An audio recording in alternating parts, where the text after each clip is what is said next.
லூக்கா 23:43. இன்றைக்கு நீ என்னுடனே கூட பரதேசியில் இருப்பாய் என்று மெய்யாகவே உனக்கு சொல்லுகிறேன். இந்த வார்த்தை ரட்சிப்பை குறிக்கிறது.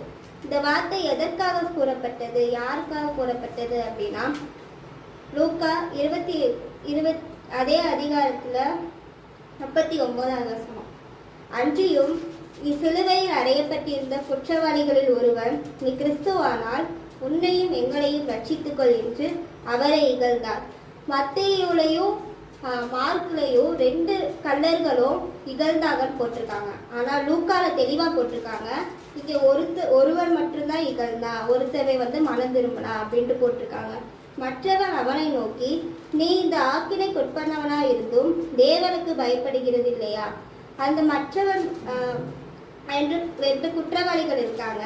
ஒருவன் ஆண்டவரை நிந்திக்கிறான், இன்னொருத்தவன் ஆண்டவர் உண்மையான கிறிஸ்து, அந்த ஆண்டவர் சிலுவையில் அறையப்பட்டு ரத்தத்தோட அந்த ரத்தம் எல்லாமே வெளியில வருது.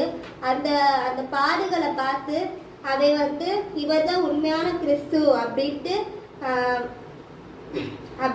அப்படின்ட்டு அவனோட உள்ளத்துல ஒரு மனம் திரும்புதல் உண்டாகுது. நம்ம நியாயப்படி தண்டிக்கப்படுறோம்.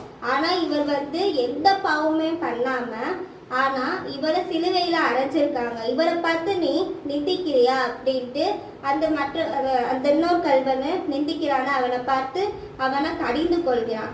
அப்போ அவனுக்குள்ள ஒரு மனம் திரும்புதல் இருக்கு. இவர் தான் உண்மையான கிறிஸ்து, இவர்கிட்ட ரட்சிப்பு இருக்கு, இவர் நம்முடைய பாவங்களை மன்னித்து நம்மளை அவர் பரலோக ஜீவியத்துல நம்மளை கூட்டிட்டு போயிடுவாரு அப்படின்ற ஒரு மனம் திரும்புதல் இருக்கிறதுனால அவன் இயேசுவை பார்த்து, ஆண்டவரே, நீர் உம்முடைய ராஜ்யத்தில் வரும்போது அடியேனை நினைத்தருளும் அப்படின்னு சொல்றான். அப்பதான் இயேசு அவனை பார்த்து, இன்றைக்கு நீ என்னுடனே கூட பரதேசியில் இருப்பாய் அப்படின்னு சொல்றாரு. கர்த்தர் தான் ரட்சிப்பு. அது யோனா 2:9 இருக்கு. ரட்சிப்பு கர்த்தருக்கே உரியது. கர்த்தர் தான் ரட்சிப்பை கொடுக்க முடியும். வேற யாருனாலையும் ரட்சிப்பை கொடுக்கவே முடியாது. கர்த்தரால தான் ரட்சிப்பு. எபேசியர் 2:8.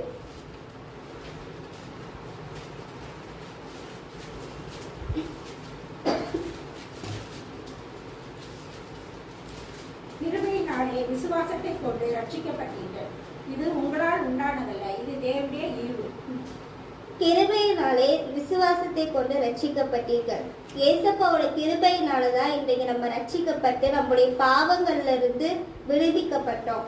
இது நம்மனால எதுவுமே முடியாது. இது